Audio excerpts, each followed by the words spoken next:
Hi, my name is TSB. Let's talk Formula 1. During the Grand Prix of Germany in Hockenheim, one particular overtaking maneuver started a flurry of discussions.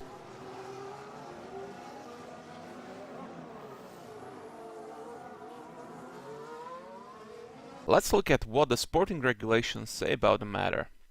According to Article 27.7 of the sporting regulations, any driver defending his position on a straight and before any braking area may use the full width of the track during his first move, provided no significant portion of the car attempting to pass is alongside his. Whilst defending in this way, the driver may not leave the track without justifiable reason. For the avoidance of doubt, if any part of the front wing of the car attempting to pass is alongside the rear wheel of the car in front, this will be deemed to be a significant portion.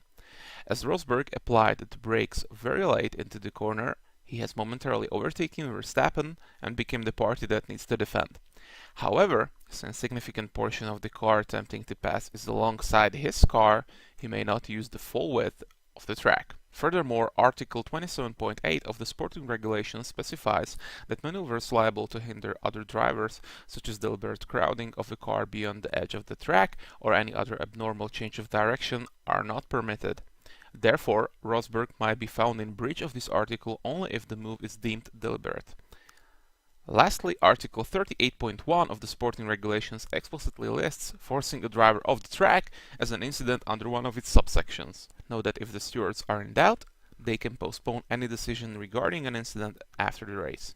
The stewards elected to impose a 5-second time penalty on Rosberg for the move. The replays show Rosberg traveling very deep into the hairpin before an attempt is made by Rosberg to take the corner. Notice his head does not turn even for a split second to the left. This indicates that Rosberg did not use his left mirror during any part of the overtaking maneuver to make sure that Verstappen yields the position. Instead, Rosberg's full focus was on getting the apex on the deep dive just right for the best possible traction out of the corner under the circumstances. I believe that Rosberg felt at this point of the overtaking maneuver that Verstappen is going to yield and duck behind him on the run down to the next corner and try his luck there. Unfortunately for Rosberg, Verstappen is a different kind of animal. As his short career showed, he won't back down from a fight that easily. The stubbornness of Verstappen left Rosberg in an unfortunate situation, forcing the driver off the track. I strongly believe that Rosberg's move was not one born out of malice. It is a result of several factors.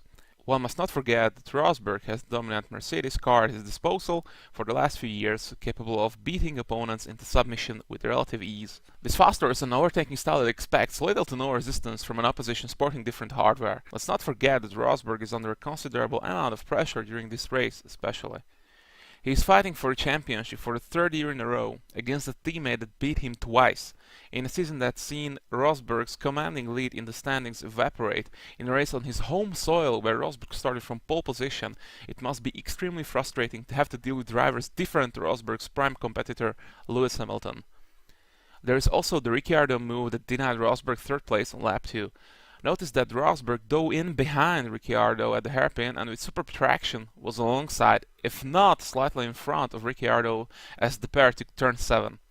Ricciardo had the upper hand of an inside line on a considerably quicker turn 8. What ensued is eerily similar to the later move of Rosberg on Verstappen.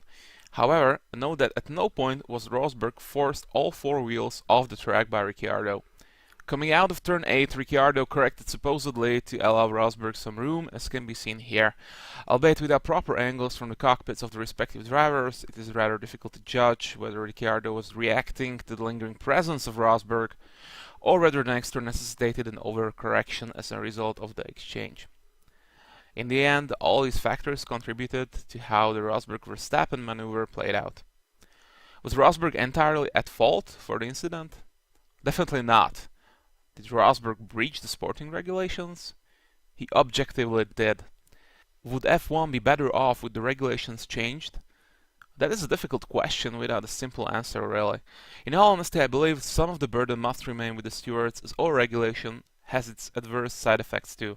I don't want F1 drivers to be politicians. I want them to race. I don't want them to explain every damn move after every race. I will close out this video with a few overtaking maneuvers from the same race. Notice that it is still possible to respect the opposition by leaving space while pulling out some sick moves in the process. If you like this video, don't forget to like and subscribe. It does help a lot. Until next time, this is TSB, signing out.